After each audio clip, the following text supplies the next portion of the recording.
Do you want to know a simple way to organise your real estate business, to make life simpler and to reduce overwhelm? Well, you're in the right place.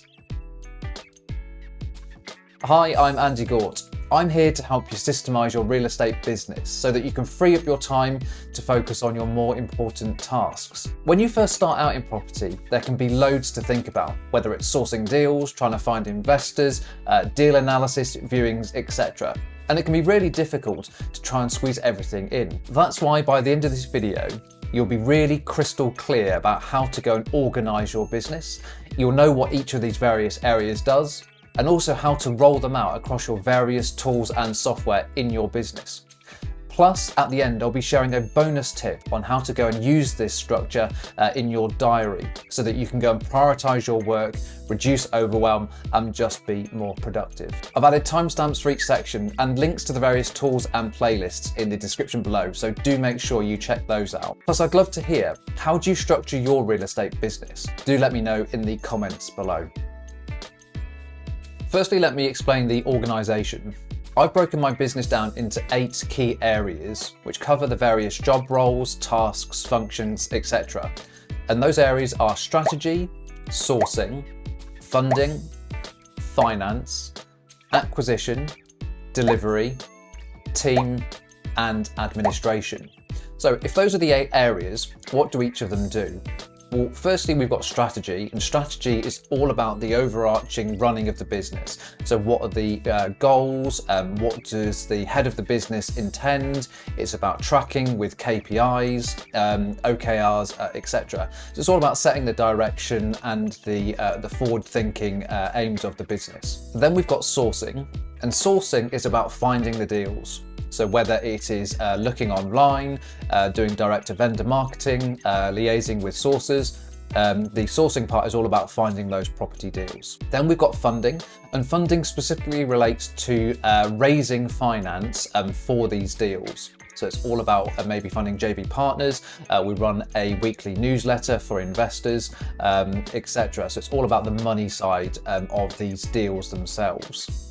Whereas finance is all about the back end finance of the company. So whether it's cash flow forecast, the balance sheet, bank reconciliation, it's the day-to-day running of the finances rather than trying to find money for specific deals. Then we've got acquisition. An acquisition is once we've found a deal, we've gone offer accepted, that's then about taking that property through to completion. So whether it's liaising with the solicitors, the mortgage brokers, etc., it's about taking a property through to actually purchasing it. Delivery is what it says. So delivery is all about the refurbishment of a project. So whether it's liaising with builders, creating a schedule of works, managing those builders, etc. Delivery is all about running the projects, really. Then we've got team. So team is almost like HR. So whether it's recruitment, managing the team, ensuring that everyone is happy, the sort of policies around people.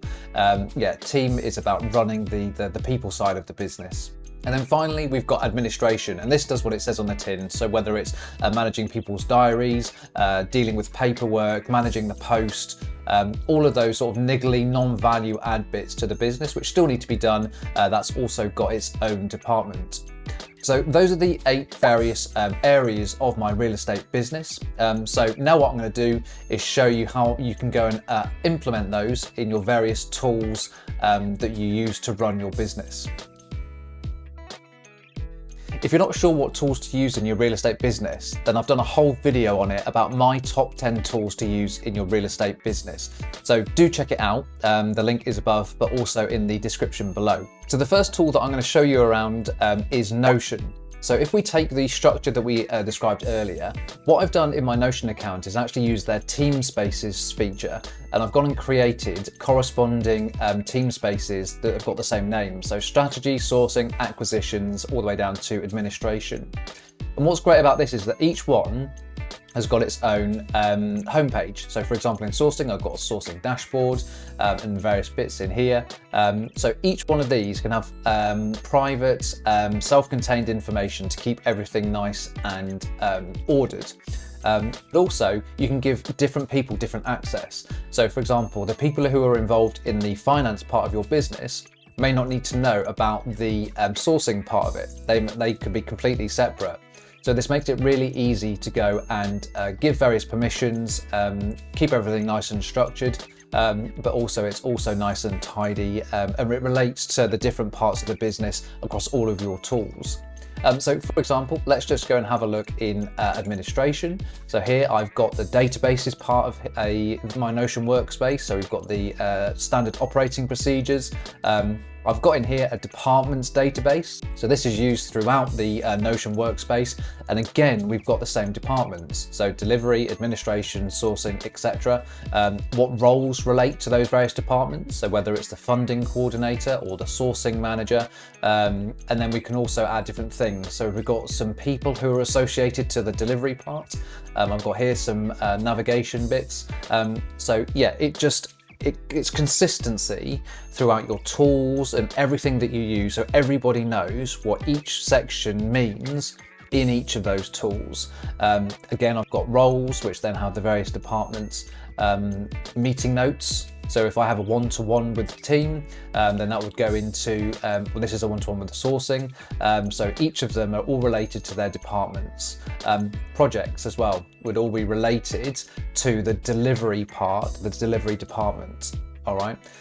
So yeah, that's how I structure my Notion workspace according to the departments that I showed you earlier. The next tool that I'm going to show you around is SharePoint, and in the same way I've created SharePoint sites that correspond to the various departments. So for example, I've got a funding SharePoint here, so this is where we can go and record details of some of our investors. It's where we can keep our information packs, lead magnets, investor packs, etc. I've also, if I go back to the home page, got a sourcing SharePoint as well. So here we've got information on our various property leads, our direct mail campaigns to landlords, our area research, etc, etc.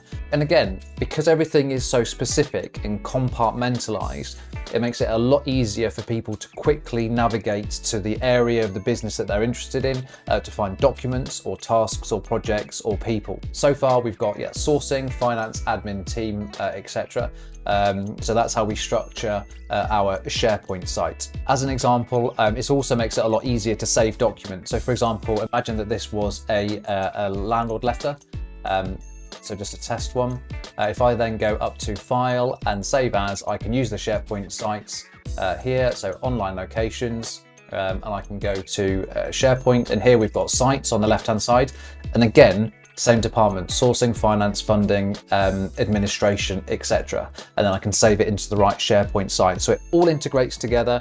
It's all nice and tidy. It's communicated across the various tools in the business. So finally, I'm here in Asana, my task manager. And if you use Asana as an organization, you can create this thing called teams. So similar to Notion's team spaces. And again, I've got various teams based on the department. So strategy, sourcing, funding, finance, delivery, team, and admin. And again, within here, you can create various projects. So if I take a look at sourcing, within here, we've got our sourcing OKRs, so objective and key results. We've got our sourcing standard operating procedures, organic sourcing methods, offline sourcing, and sort of one-off sourcing tasks. So that's sort of the various projects within sourcing, and they're all nicely self-contained. If I look into team, so team, I've got actual boards for each of my various virtual assistants, so Marge and Miller, Rem, etc. And for each of these virtual assistants, I've got, if I open Marge, I've got my board where I can set priority tasks, tasks that are being worked on at the moment and blocked, etc. And if you want to know how I work with virtual assistants using Asana, I've actually got a full tutorial video on it, so check out the link above or in the description below.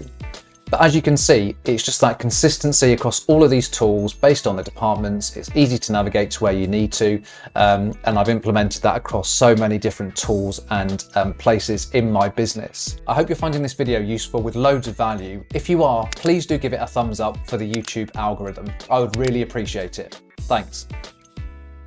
As an added bonus, let me go and share how you can use this organisation to manage your time and your diary. Now, I'm sure that we always remember that as kids we had a school timetable, so it was maths on a Tuesday morning or perhaps PE on a Wednesday afternoon. But as adults, we quite often lose that sort of structure. But by taking the departments and the areas that we set up earlier, we can start to go and put some structure around our own diary too. For example, we could say that every Monday morning is going to be all about sourcing. Perhaps Wednesday mornings are going to be about funding and trying to find investors. And maybe Friday afternoons is about admin and finance. Lots of calendar providers like Google Calendar or Office 365 allow you to set up different calendars. So I'm just going to give you a quick tour around my calendar program and how I've done this. So for example, you can see that on Tuesday morning, I had a strategy review. And if I look at the calendar, that is the strategy here. If I look at Friday morning, I've got various meetings with the team. So those are sort of admin tasks. I've also done some sourcing. So on Tuesday afternoon, I contacted some estate agents and also created some social media content. So if you just go and separate out your diary into these various big important areas, use different diaries, and then you can be a lot more efficient with your time, but also make sure that you don't forget anything or miss anything over the course of a week. I hope you've got lots out of this video. If so, you may want to check out this video here, where I share 5 ways that you can use Notion in your real estate business. But other than that, thank you so much for joining me. Have a brilliant rest of your day, and I look forward to seeing you in the next video. See ya.